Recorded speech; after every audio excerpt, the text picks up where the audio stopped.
Let's go, Rider Nation. I'm ready. I'm ready. Yeah, here we go. It's a feeling now. Get 'em high, get 'em low, 'cause we're dealing now. Everybody's giving it all they got, 'cause we're ready. Welcome to the Piffles podcast, your Saskatchewan Roughriders fan podcast. Thanks so much for joining us here this week, wherever you get your podcasts, watching on YouTube or SaskTel Max TV on demand. You got me as always. I'm Alex. And I'm Steve. And I almost just pulled the Steve. My earbuds went out, so I had to put them back in the case so they would You reset. guys are a mess. How does this show happen every week? I don't understand. Thoughts and prayers You keep us in line. and wishes. Do I? Let's He go really with that. doesn't. Yeah, lots and T's and P's though. That's usually how it works. Yeah. Thoughts and prayers, Steve. T's and P's. Oh, I heard T's and B's. I'm like, what's it? What? Brotherhood? Let's just, I we guess got so. this figured out. Something This is like going to be that. a show. It'll be a show, all right. No fooling, or maybe there is, since it's April 1st as we record this. But as you were telling your son, Steve, prior to us hitting record, April Fool's ends at 12. So I guess, Greg, you had nothing for us this year. I had a minor one, Well, but kind of. I was lazy this year. It was like one of those things that kind of snuck up on me. I was like, oh, yeah. Problem is, though, I kind of hit it out of the park too early. And I got everyone good that one year. Now everyone's expecting me to do something. You peaked. Yep. I peaked. You I peaked too early. Title of Story your of my life. autobiography. Yeah, it's the story of my life. I peaked too early. The Greg McCullough story. Give us a follow on social media. You know where to go to find us at Piffles Pod. I'm at Real Alex D. I'm at Safamod. And as always, I do not need nor want your pity follows at Greg on Sports. And we can check that off the list as we go through the There's checklist. a reason why we have a rundown, Alex. That's the only reason why we still do the intro the way we do, is so that because contractually you have to say that. I do. Remember, I held out. You guys finally backed down, and we can move on. Yep. Piffles Podcast brought to you by our great friends at Dairy Queen on Elphinstone Street and Sass Drive in Regina. Special thanks, of course, go to Kathy Festian of Royal LePage Regina Realty, Churchill Brewing Company, District 306, Regina's Tactical Laser Tag Experience, and Bigfoot Vodka as well. Steve, you went to District 306 over the weekend, didn't you? Again. I did. Yeah, my son tried to smack talk me into saying he was better than me, so I took him. He was not better than me. It wasn't really fair, though, me against a bunch of, 13 and 14-year-old kids. It was like my Laser Quest days all over again, but better. Remember when the Frank Grimes episode of The Simpsons, where Homer goes up and redesigns the power plant, and he goes up against a bunch of kids? Yeah, and Homer beat their brains out.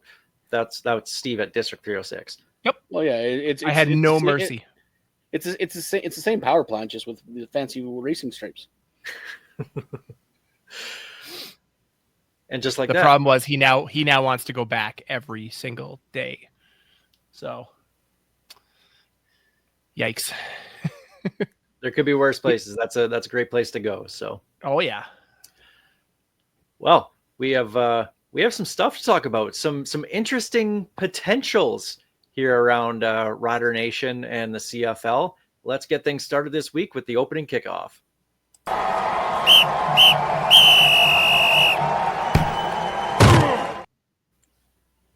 So we're really in the last month lull of the CFL news cycle, because now we're talking negotiation list and someone being placed on it as the big headline in Rider Nation this past week. Trey Lance, NFL quarterback, currently a free agent, was the number 3 overall pick by the San Francisco 49ers in the 2021 draft. Was added to the Riders negotiation list. So, your guys' immediate thoughts on this? I don't hate it. I honestly, when the news came out, because the news came out earlier that day that no NFL interest was in Trey Lance. So that kind of tells you where his stock is in the NFL right now. So if he wants to play, this might be an avenue he has to look. And he's what, 23, 24? Like he's a young kid. Still Don't get me young. wrong. He got a lot of money. Fortunately, those big contracts no longer exist after the Jamarcus Russell era, where he got a ton of money up forward and that went nowhere. So he's got some money put away. But yeah, if he still wants to show he can play football, this is a good opportunity for him. He's kind of in a tough spot with how his career has gone. He's young enough to still be a project for somebody, but hasn't shown enough to do that. He's been around long enough to be a veteran, but hasn't been good enough to be the guy you call in if there's an injury to your starter or to your backup. He's kind of in that limbo zone of, quarterbacks. And for a third overall pick to fall off the wagon this quickly is interesting. I don't think we see him here in Saskatchewan in 2025. I think this would be the worst spot for him to fall, between Trevor Harris, Jake Mayer. He's not coming in here to be the number 3 guy. And frankly, I think he waits out NFL interest. But if there's no interest in 2025, it's either us or the whatever the current version of the spring league is. Maybe he does come up, and he does have. We've noticed that Saskatchewan connection. His dad playing north of the border in the early 90s with the Riders. So I mean, maybe he said some good things about Saskatchewan. But you also got to look at like where his value is. Like, don't get me wrong, I'm a Patriots guy. That draft, we took Mac Jones late in that first round. That didn't pan out, and somehow he keeps on finding work. He hasn't shown anything either. So the fact that Trey Lance isn't going to look is a little fishy, but maybe a change of scenery will do him so good. But you have to remember, Mac Jones at least had college stats to fall back on. Trey Lance does not have a lot of passes under his belt since high school. I think I saw somewhere it was somewhere in the 400 to 500 range of passes he's thrown since he graduated high school. I think his mistake was coming out of college too early. Hard to turn down. What was it, $34 million? Well, yeah, when you know you're going to be a top pick in the draft, you take that. You don't go You don't go back to school for another year. You get the bag while you can, right? Yeah. Oh, absolutely. And nobody can fault the guy for doing it, but I think from a career standpoint, he's now in that limbo where he doesn't have the stats to back up holding him around, but you can't really PR the guy. He's a guy you either bring in as your backup or you look elsewhere. And he's not good enough to be anybody's backup down there right now. And here's the problem, too. He went at a smaller school, and this was before the big NIL money. Yeah. So he didn't have that opportunity to transfer to a bigger school, get more of a name on him. This what Curtis Rourke did. Rourke was at Ohio. Back then, you were stuck there. The fact he got to change over to Indiana helped his stock immensely this past year. So it kind of sucks that he kind of got the short end of the stick at the tail end. So yeah, he's going to have to, if he wants to play, he's got to find a place to play, because right now sitting at home is not putting more film out there to prove that you can be what everyone thought you were. I lean on this the kind of the same way that Steve kind of laid it out here. Just the wait out the NFL, wait for training camps, wait for any potential preseason injuries, and see if he gets signed on. But if none of that happens, and say he's a free agent in October, like when the CFL PRs expand, or September when that happens, maybe he comes up then. Maybe it's a next year thing. So I'm thinking this. I mean, it's Jeremy O'Day addressed it when he was asked at his press conference in Saskatoon that guys get put on the list every single day. We put an offer to sign, thing every single day. So it might lead to something. It might not lead to something. But this is a guy who comes with all the fanfare behind being a very highly touted draft pick in the NFL, has a skill set fairly suited for the CFL game, with him being a fairly mobile guy. and young enough where he could still have a long career here in the CFL if he decides to come up north. And I think also with that is if at the earliest it might be late Labor Day Banjo Bowl that time of year. So yeah, you wait it out. But yeah, it's just, and the Riders need to do something because we've got two quarterbacks that are in their are in lame duck year, so to speak. Both of them are veterans. You don't know what you really got in Jake Mayer, so why not kick the tires on a young guy, potential guy? Well, and that's exactly it. Why the hell not? So, and worst case scenario, a name like Trey Lance is one of those guys that you could eventually sign or trade away as a negotiation list guy. That's a name that somebody else might grab if, you get the indication he's not coming up here, and it might be worth a draft pick down the line. And who knows what those can turn into under Jeremy. Well, Calgary traded for PJ Walker earlier this past year, so yeah, it's always good to keep those guys, and still better than Vince Young. Once a Rider. Yep.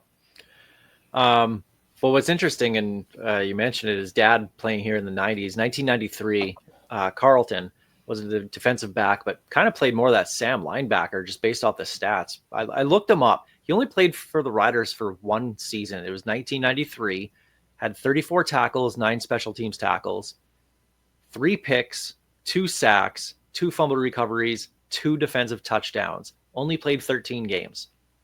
What happened to Carleton after? Like, those are some very good numbers. And it's not like the Riders were bleeding with talent, in the mid 90s. So no, they were bleeding. They were bleeding talent in the mid 90s, early to mid 90s. He probably wanted a $5 raise, and they told him to get lost. That's probably it. But I want to know what happened to him. And it ended up in London. Ended up in London with the London Monarchs. Yeah, he even had a Jogo card, a trading card with the Riders on it. So that's pretty cool for him. So so there is that Saskatchewan tie. So I mean, honestly, Trey might not even know he's on the Neg List. That's these guys don't know about this unless their agent tells them. And even then, most agents probably don't even know until the team calls them directly. Hey, by the way, we put your client on this Neg List. Do you want to? Here's an offer. Get him to sign it. Considering it made the New York Post, basically saying that Trey Lance's NFL career is done, yeah. I'm thinking he knows. He may know. The real question is, how fast did his agent laugh when he saw the contract value the first time? Yeah.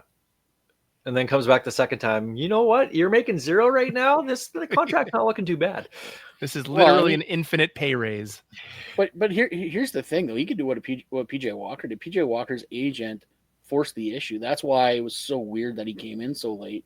Mm-hmm. Is because Walker wanted to basically either get his rights released from Calgary or see if they were actually worth playing for it. So that could happen too. They might call O'Day's. I don't want to call it a bluff, but they might take up on his offer, and then the Riders have to do something with him. Yep. So we'll see. One guy that he might be throwing the ball to if he ever comes to Saskatchewan might be Chase Claypool. Apparently the Riders are talking to him. They put them on their Neg List last year, and what they call him, Mapletron, for his really one really good year in Pittsburgh. Very good year. He won me so many fantasy football games that year. He was like a top 5 receiver for that season, and then just completely. They were ready to anoint him the new number 1 receiver in Pittsburgh. He was not ready to be that guy, and it just didn't pan out. And he's bounced around a few other places. He was in Miami, I think. Had some injury problems. Buffalo had injury problems, and feelers are out for Chase Claypool, I guess, from Jeremy O'Day and such. So, but it's a Canadian receiver. Why not? See what happens. Who cares? If they sign, great. If not, whatever. It's just a Neg Lister at this point. With him, I can't see that ever panning out well. The guy doesn't seem to have the headspace for $1 million contracts. I can't imagine him coming up here and putting the work in for his mother's from Hudson contracts. Bay, though. Yes, So I was gonna say there is a Saskatchewan tie.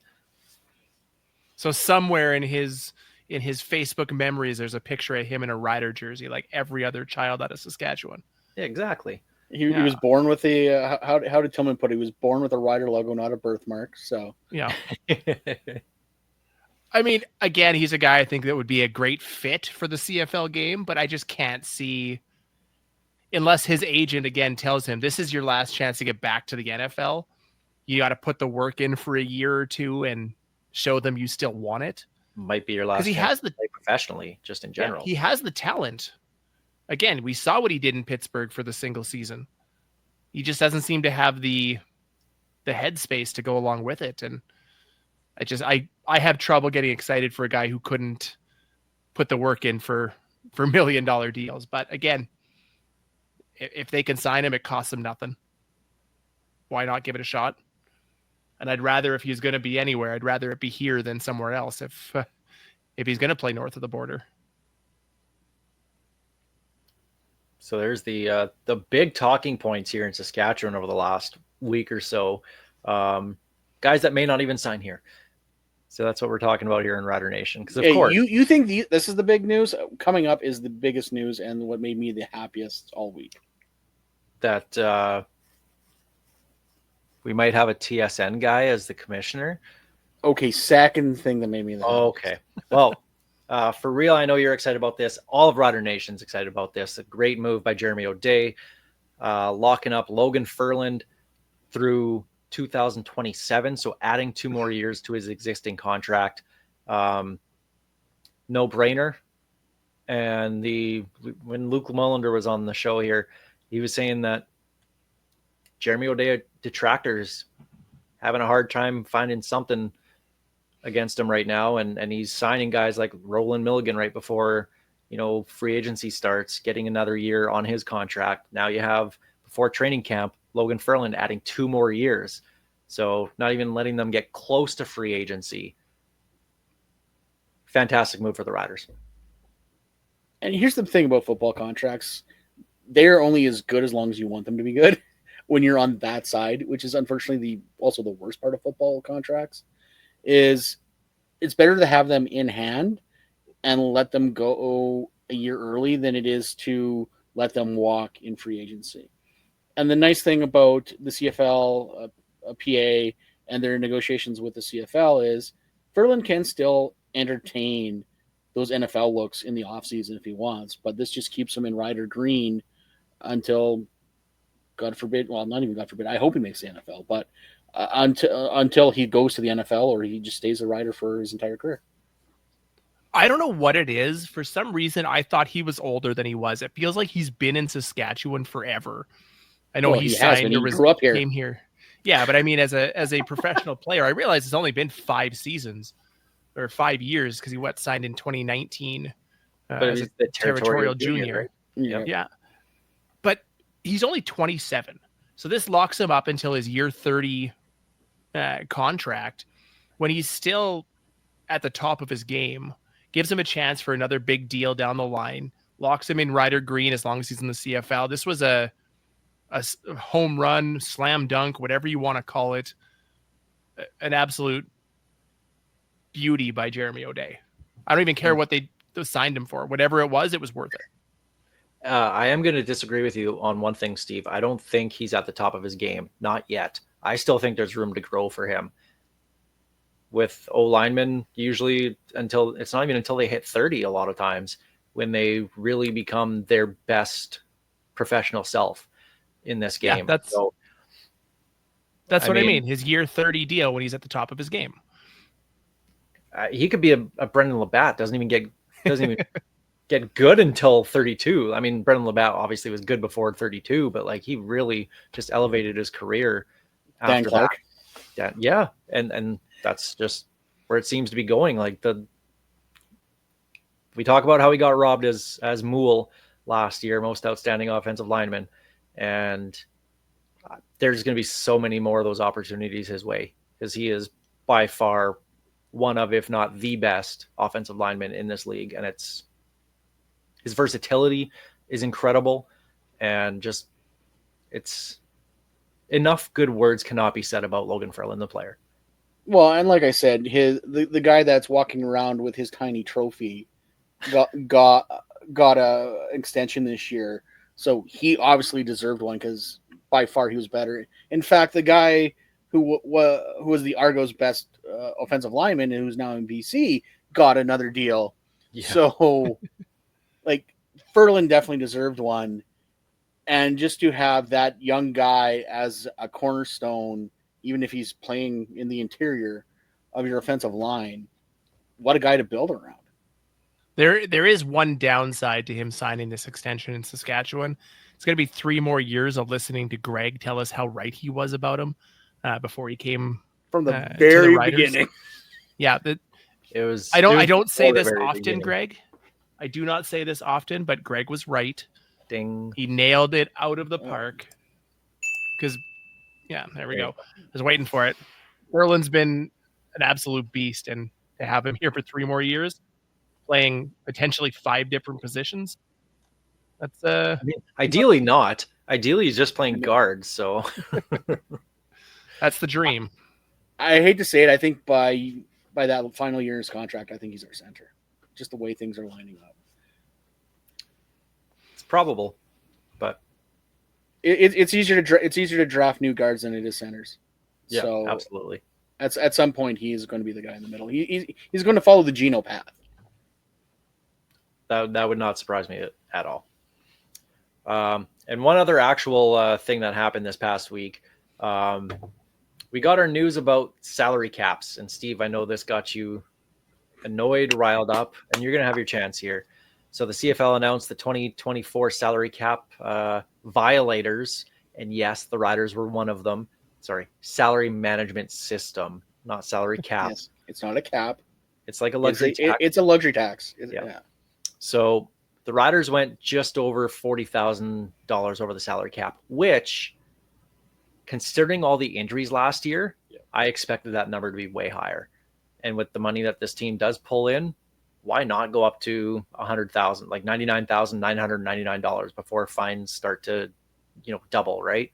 So to only go $40,000 over with all the injuries that this team had, and everyone's saying that we're throwing around money and overpaying players. Well, clearly we're not. So Jeremy O'Day has done one hell of a job to keep that budget firmly in place. I want to know how much of that $40,000 was to rent an offensive lineman for 1 week. I want to know what that one game check was worth. That is what I'm very curious For about. branding council. Yeah. I will say, if I'm Jeremy O'Day, at the end of the year, when you're writing up those new contracts, using up the last of the space, we should be using every dollar of that first $100,000, because we did give out a few signing bonus deals after the year. So I believe we were actually under the cap, most likely at the end of the physical football season. Why don't we spend right up to that amount? I realize we'll get called cheaters and whatever, but Toronto just won the Grey Cup going, 87,000 over the cap? 87, yeah. If you've got the money, spend it. I don't understand why they don't. As long as it's not costing you draft picks like it did in BC, I have no issue spending that money. That is the purpose of a salary management system.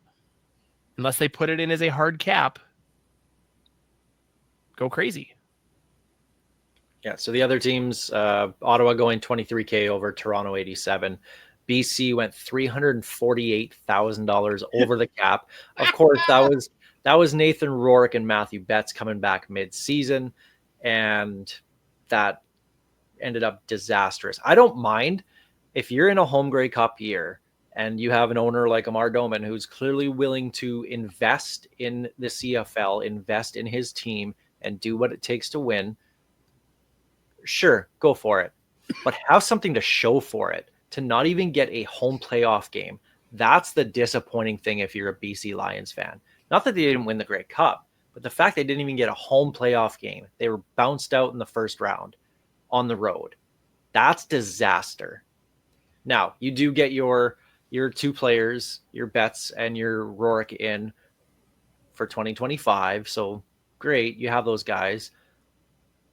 But then you lose your first and second round draft picks, and the fines, once after $100,000 they double, and then after 300K they triple, whatever it is. Ended up being $673,000 in fines. So that ended up costing them over $500,000 and the loss of 2 draft picks. But did it really cost them 2 draft picks?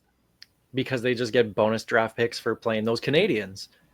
But not even just that, because they signed Nathan Rourke, they turned around and were able to trade Vernon Adams for the first round pick they ended up giving away.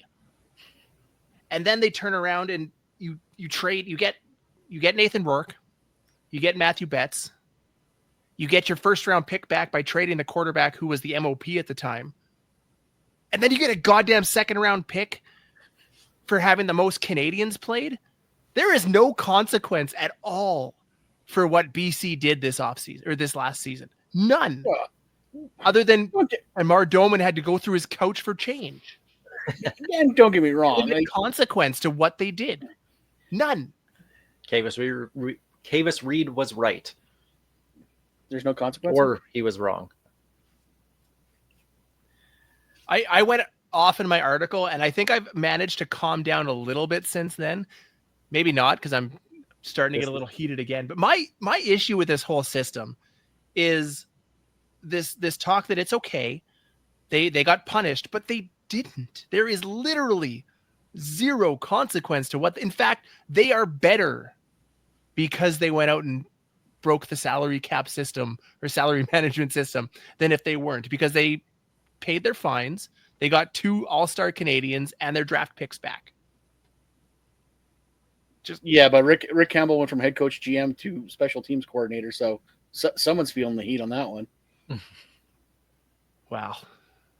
I think somebody a little higher messed up the whole play Vernon Adams or play Nathan Rourke when he clearly wasn't ready when he came back. Here's the thing, and yes, I understand your point, Steve, and that's fine that you feel that way and you're that passionate about it, but what else were they going to do? Like, there's only so much the league can actually do in this situation without, like, the CFL drafts is such a crapshoot anyway.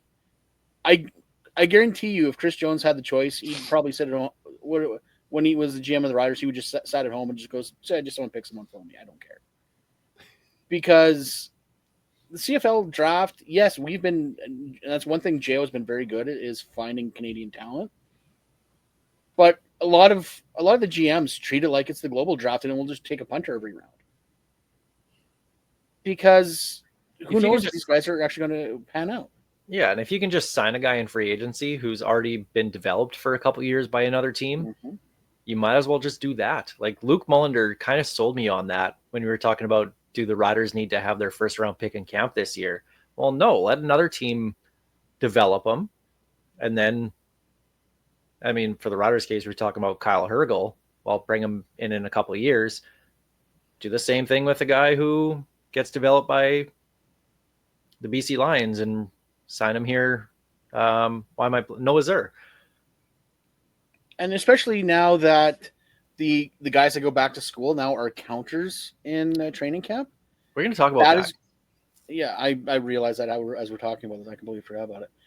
But now that those guys are counting in training camp, you no longer have that buffer to bring people in, because now those guys, because if they have a year of camp in, they never used to count before because they were back at school, but now they count. So you're going to bring less guys into camp to evaluate.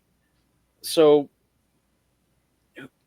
I'm not trying to say the Canadian draft doesn't matter, but it's not going to matter as much because it's now limited to who you can bring in due to these new tweaks. Well, and I will say that my issue with the whole fines and consequences is very much twofold. We haven't even touched on how ridiculous it is that Calgary gets awarded a first and second round pick just because they managed to suck at the right time. They could not have picked a better opportunity to be the worst team in the league than when BC decided to go over the cap. And my concern with this is it's going to set a precedent. If you're a team at the bottom and you know a team's gone over the cap, you now have a bigger incentive to continue to lose. because there could be draft picks on the line. You could be getting Calgary's or BC's first and second round pick. If you know in a situation like this where a team is going over the cap, the way that BC did, and it was talked about right from when these signings happened, that they were likely going to be over by that $300,000 margin, there is now an incentive for a team like Calgary to lose. And why they get a first and second round pick, not to mention splitting the salary cap fines, which I don't hate that. I think that's fine. Yeah, I think all there's the better fine spend. money goes to the teams that don't go over the cap. I think there's better ways for the CFL to spend their money than handing it out to teams again, unless you're giving teams a bonus to their cap next year. Then I could see the CFLPA going, okay, that's going back to the players. This is just going to go into the owners' pockets. But for Calgary to turn around and get a first and second round pick as the only, not consequence, but the only finish from this entire situation, because BC's retained everything, is just bonkers to me. And how they managed to fail up is beside me. I don't understand it. I hate it. Of course it's Calgary. Why do they get both picks? Would you hate it if it was the Riders?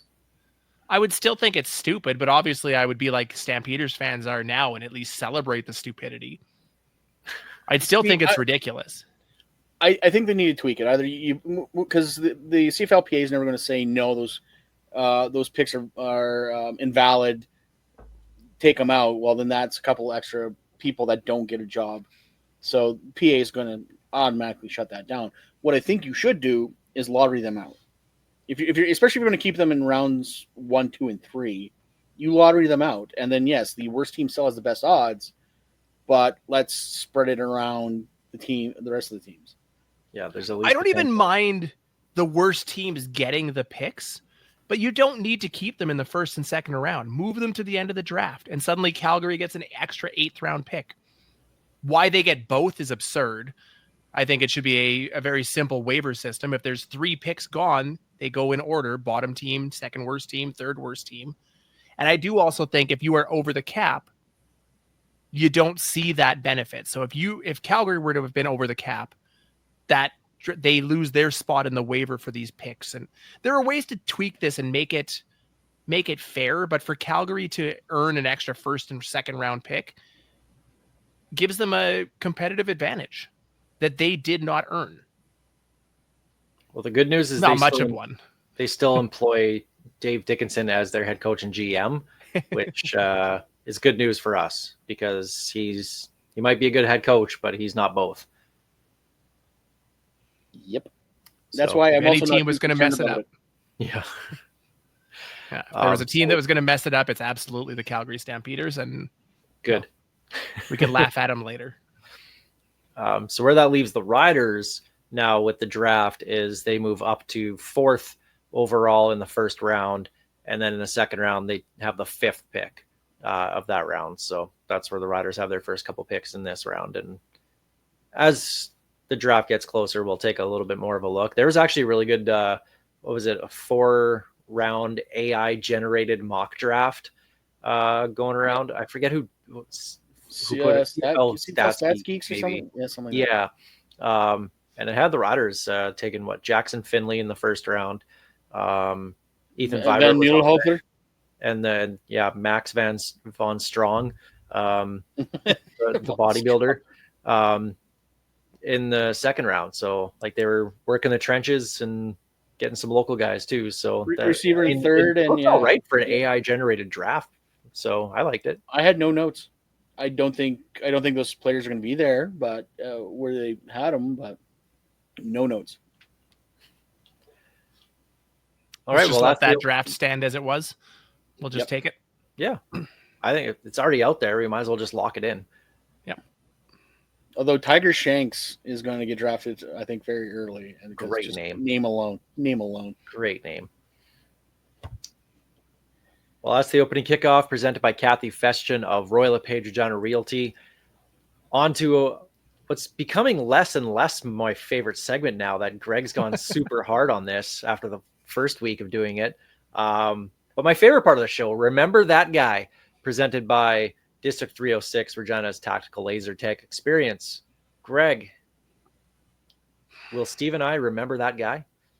We'll find out. And I have decided, after much talking with many people that have also enjoyed this segment, I need to give a difficulty level to this. I have talked to Rob Vanstone, and he's given me permission. It'll be ranked in Vanstones. 1 Vanstone is the easiest. 5 Vanstones is the hardest. Okay, so where would Rocky Butler fall on that list?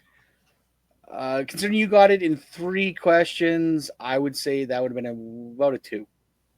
Okay. And then a Darius Bowman would have been... Oh, that's a 5.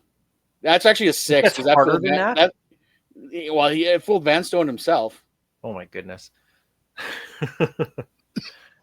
All right. Well, so this is probably about a 3. Let's relive some Rider lore here.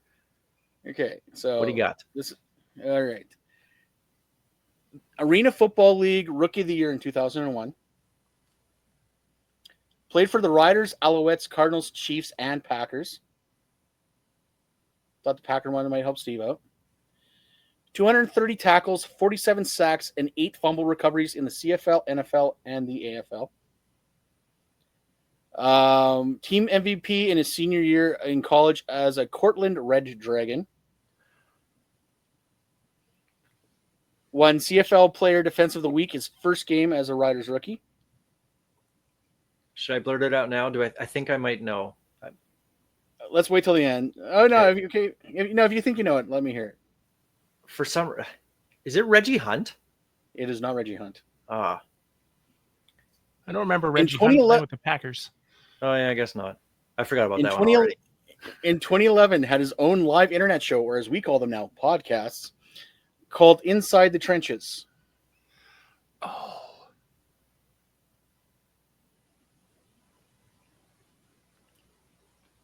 And number 7, he is no longer with us. F cancer and ALS. ALS.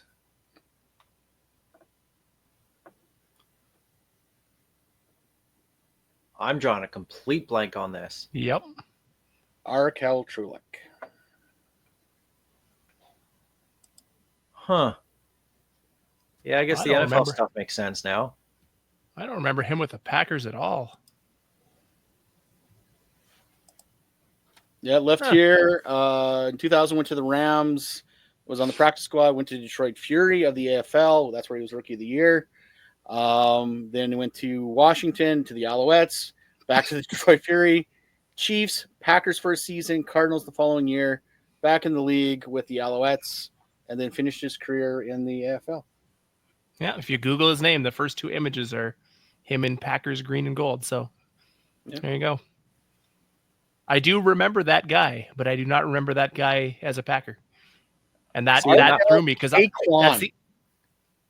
is the only hint I could concentrate on. For the rest of it, I was sitting there going through former Packers, and I'm like, nope. See, and he was on that cusp for me where I honestly, it's not that I hated the Riders, but I didn't like them. And I made fun of them because they sucked in the late 90s, early 2000s. Yep. So I didn't start really becoming a Rider fan until 2003, just with the Grey Cup year. That was my first year of season tickets. And then from there, my fandom grew. So a lot of those, like I remember a lot of players from the early 2000s and on those bad teams, but they stuck around for a while. And yeah, I completely blanked on Arkell Trulick. That's fine. That was a good one. So wonder how many people remember that guy. When did he pass away? 2019. Not that long ago. Yeah. Yeah, 2019. November 29th, 2019. Complications of Lou Gehrig's disease and cancer. Jeez.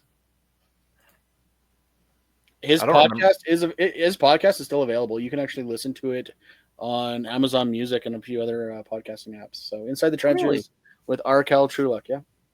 I'm going to make a note of that. It started in 2011 and went till 2015, I think. if I remember correctly. So, yeah, I had some really good guests. He had a bunch of NFL players on. It looked really interesting. I might go back and listen to some of the old episodes. Yeah, I'll have to take a look at that. Arcal Truelock. All right. Well, I wonder how quick Gove got that one. Hey, Rob, you got to let me know if that was a 3 Vanstone. Does Rob get to like? He doesn't get a preview because. But does he get to decide how many Vanstones that is after? Well, that's I want to know. I want to know if I was right with the 3 Vanstones. I like that one. Right. That was a good one. Yeah, very good. Well, that's Remember That Guy, sponsored by District 306. Let's get to our Churchill Brewing Company odds and end zones. This is where I say, give us some money, but come join us on the Banjo Bowl bus trip this year. You will get something in return. Yes, you will get something in return, a rider victory. Plus, we'll also take you there, give you a ticket to the game, all that other good stuff. It is in Winnipeg, though. So we apologize about Don't that. tell them that part. That's good. That's bad. That's good. That's bad. Comes with frozen yogurt. We should get frozen yogurt just for that reason. The Banjo Bowl bus trip presented by Engelheim Tours and District 306. Early bird, you got about a month, a little bit more than a month to go on early bird pricing, which is $425 per person. And that gets you, obviously, the ticket to the game, the ride there and back from Regina. We'll pick you up anywhere on the highway. We might even stop for you anywhere on the number 1 highway. If not, you got to jump in really fast. Only going up. On the way back, you have to tuck and roll. Yes. Unless you get out and Moosomin, which you have a little bit of time there because we always stop at the Red Barn and it's opening weekend of the NFL too. So we're always watching the opening kickoff weekend at the Red Barn.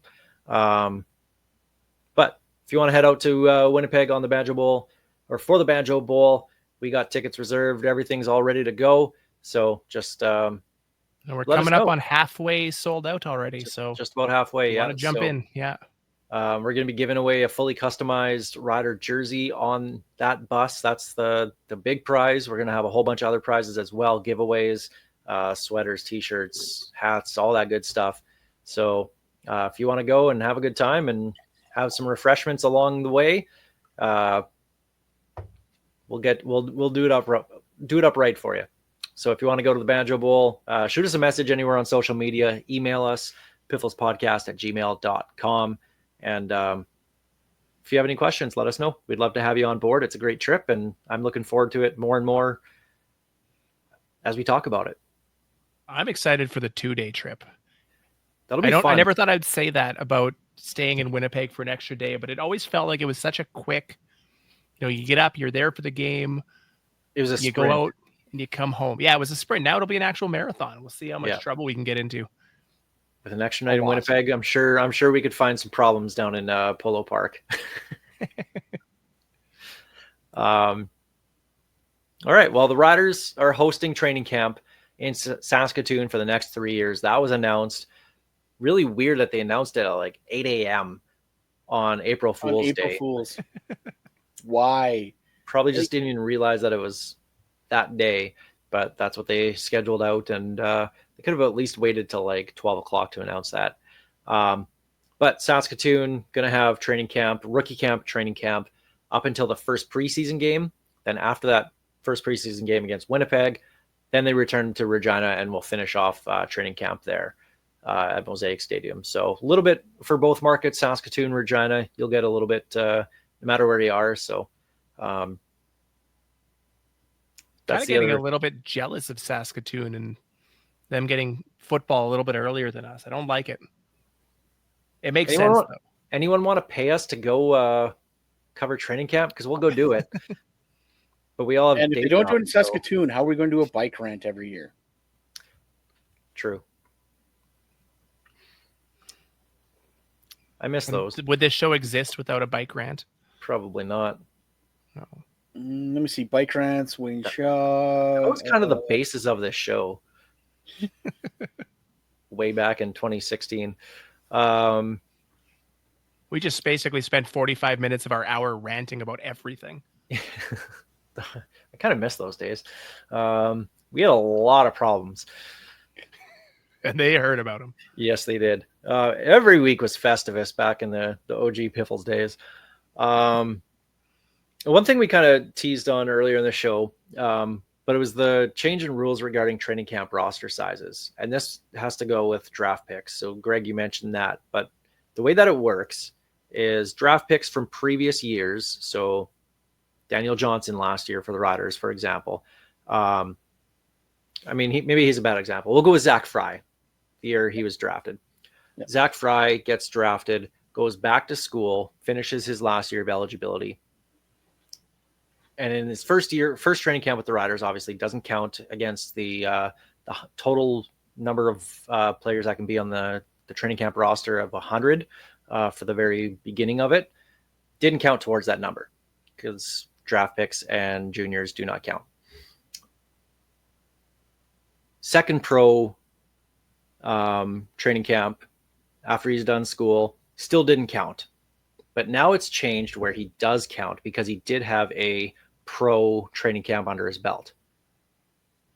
So it's more for maybe like a guy like Deshaun Mims. Deshaun Mims, draft pick for the Riders last year, was in training camp, will be in training camp again this year. This year he counts towards that roster limit size.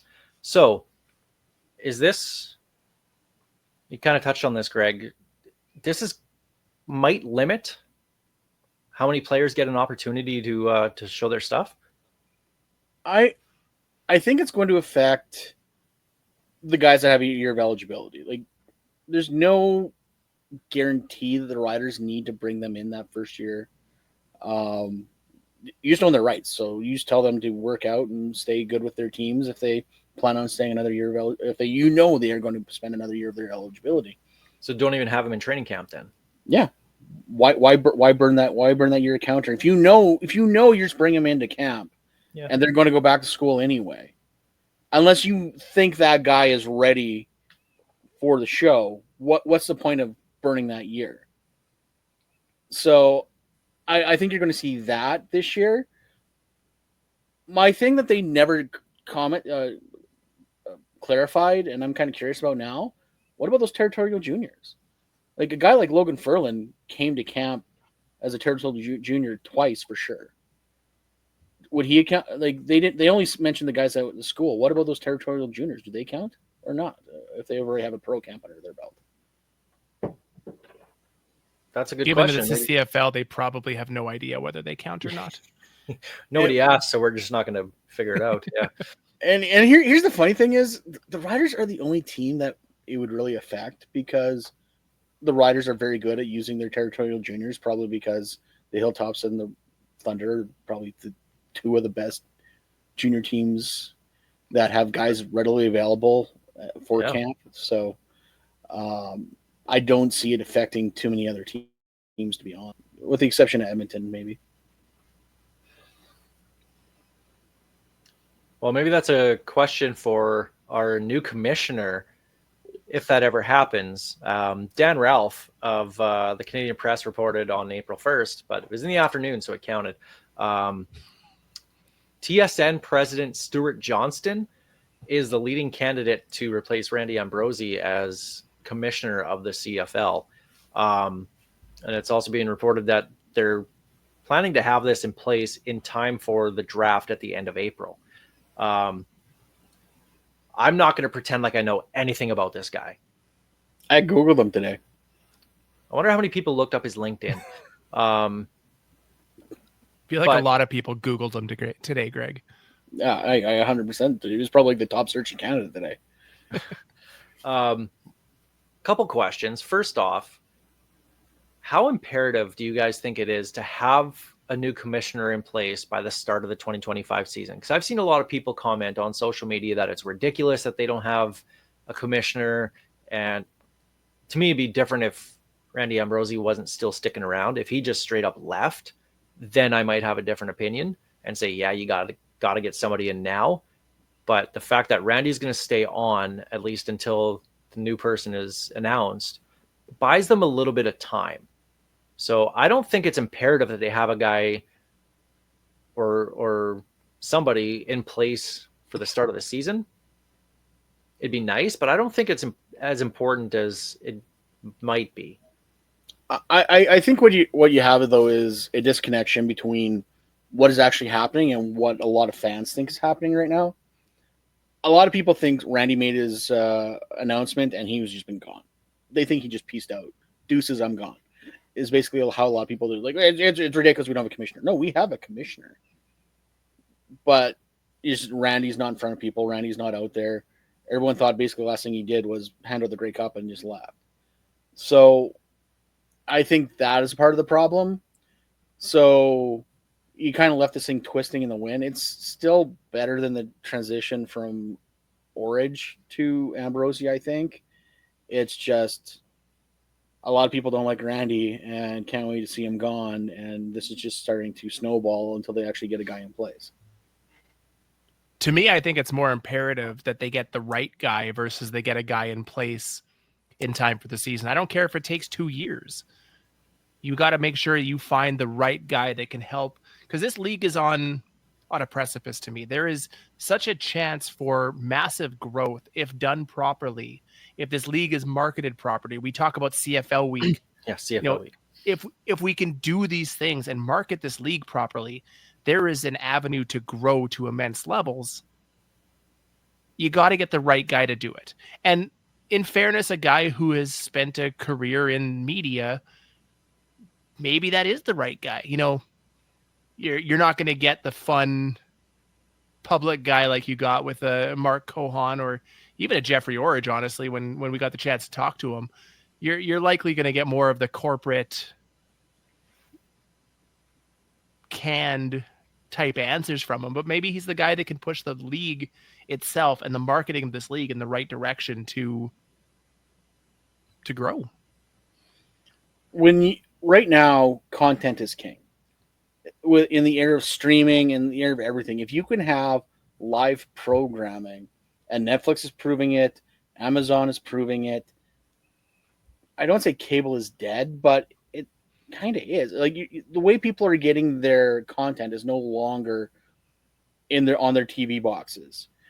So what I'm hoping to see from a guy who has been at TSN, if it does end up being Stuart Johnston, is he understands TSN's reach is good and they've been a good partner, but they also need to look at other avenues, and TSN Plus is not the be all and end all. They've got to find their way to get to everyone's devices. Now, when I see that the TSN president is the leading candidate, I think a couple things.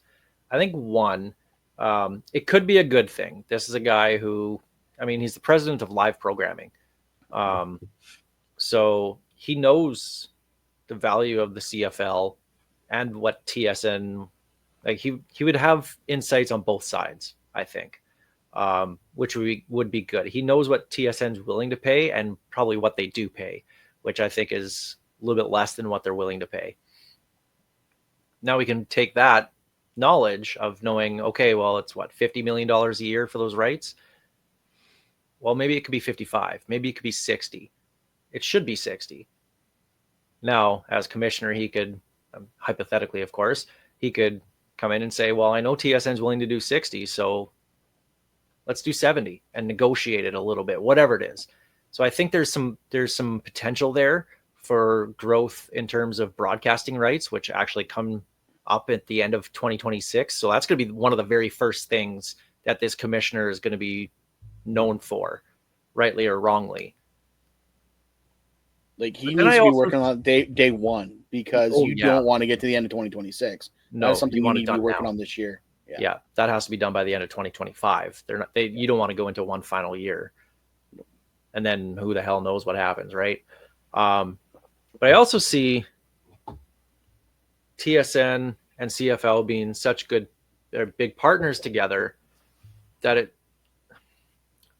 this might be unfair for me to say, it might be wrong, but it looks at least like, man, we couldn't find anybody, so let's go to our best corporate buddy and just get one of them.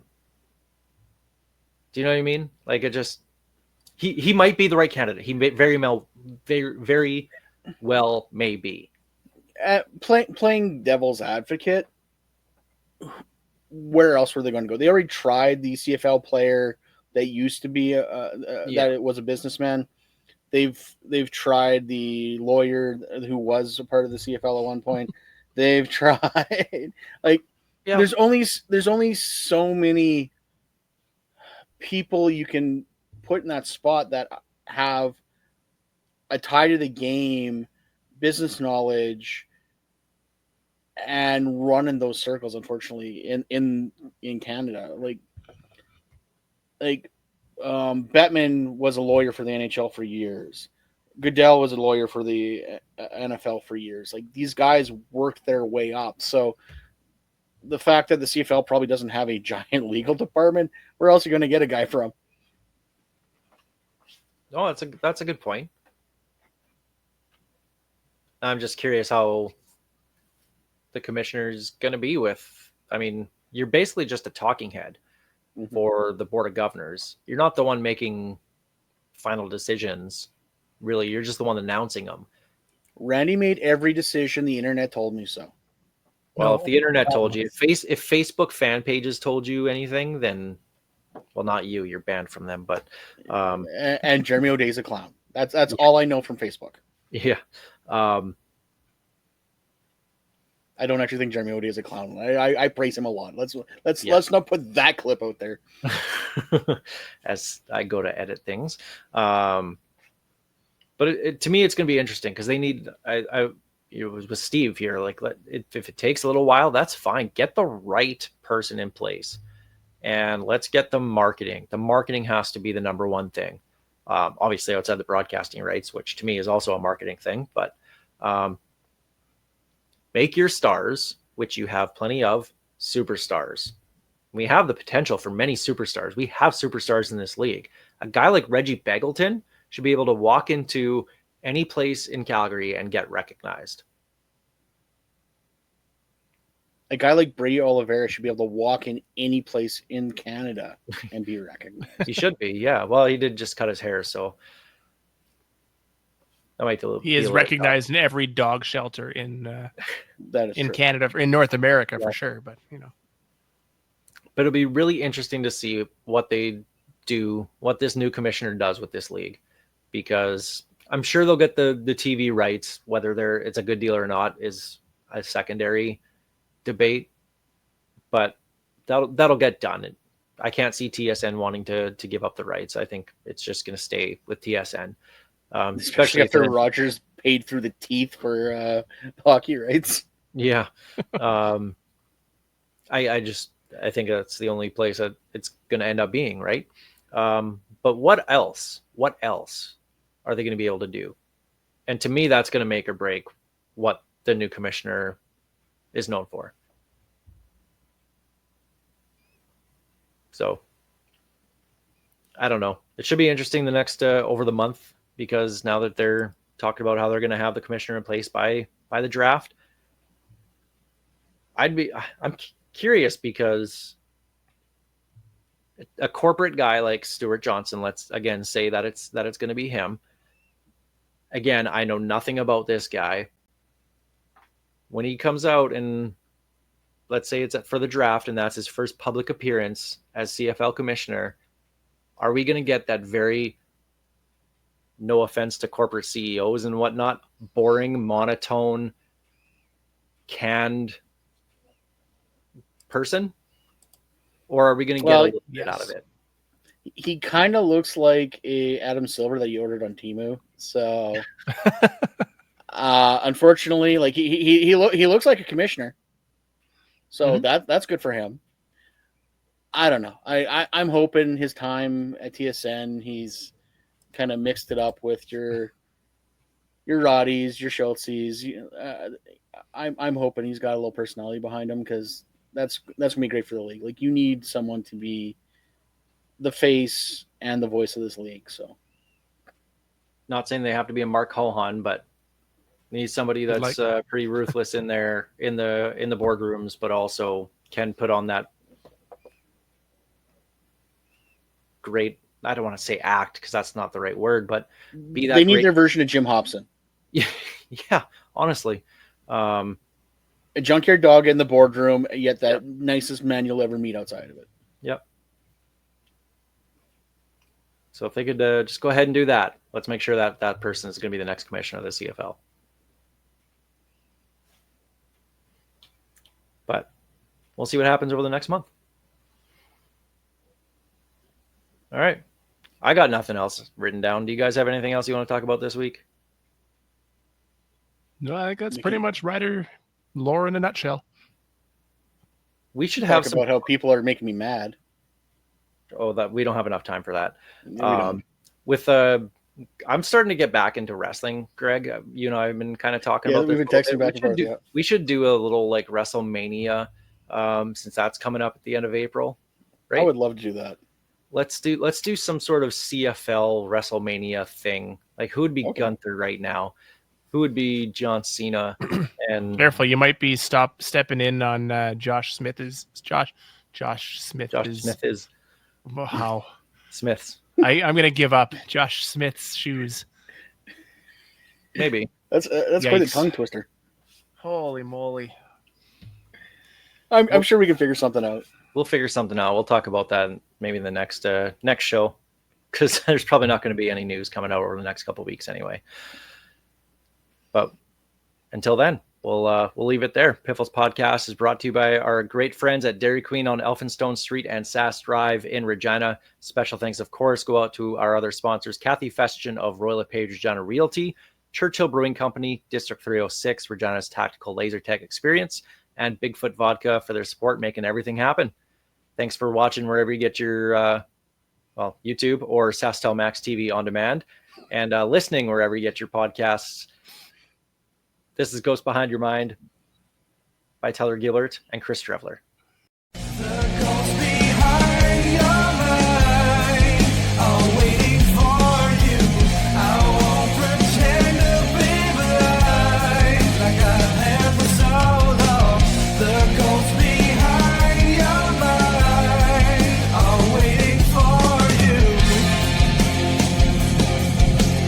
Thank you for being such a big supporter and fan of the CFL and myself personally.